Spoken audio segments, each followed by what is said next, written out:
Excited na ang lahat para sa taunang Gabi ng Parangal ng Metro Manila Film Festival 2023. At live mula sa Quezon City, nasa frontline ng balitang yan, si MJ Marfori. MJ, ano na bang ganap dyan?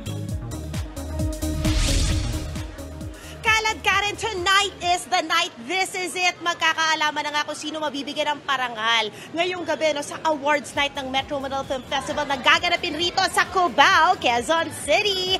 And ngayon, binuksan na nga nila yung red carpet. Unting-unti na dumadating yung mga stars ng Metro Manila Film Festival. At ang nauna nga, ang pinaka-early bird, si Combursa star Cedric Juan. Siya po pinaka-nauna. Ang mga susunod na nakita natin, mga part na po, kasama sa production ng mga pelikula ng MMFF.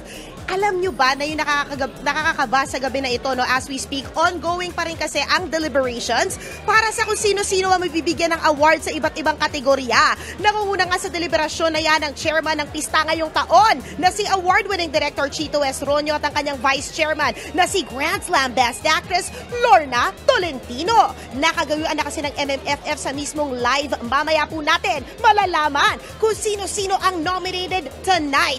Kaya naman kanya-kanya ng clamor sa social media para sa MMFF 2023 entries. Sinasabayan naman yan ng dire-diretsong promo at support ng mga fans. May nagsimula na nga ng hashtag na Gombadet ng Gombursa at Becky Badet na siyang sagot daw ng MMFF sa Barbenheimer craze ng Hollywood ngayong taon.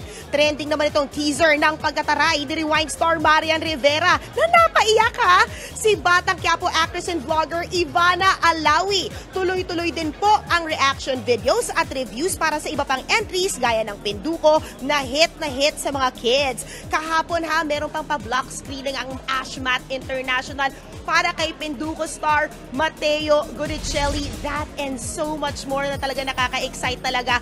And ngayong gabi nga Karen, it's anyone's ball game. Kung sino man ang mananalo dahil sa ganda ng entries ng Metro Manila Film Festival this year. At hindi lang yan ang pinakamaganda pa rito, pagkatapos ng Frontline Pilipinas sa 1PH, mapapanood ang Gabi ng Parangal. At mamaya naman 10:35 PM, mapapanood po ang awards night sa TV5. Karen. Maraming salamat MJ Marfori at magkikita tayo dyan mamaya. Mga kapatid, ito po ang inyong K-Alaman Queen, Karen. Always remember na ang K-Alaman ay K-Yamanan. Kaya para sa latest showbiz news at dagdag impormasyon, mag-follow at mag-subscribe sa social media pages ng News 5. Okay?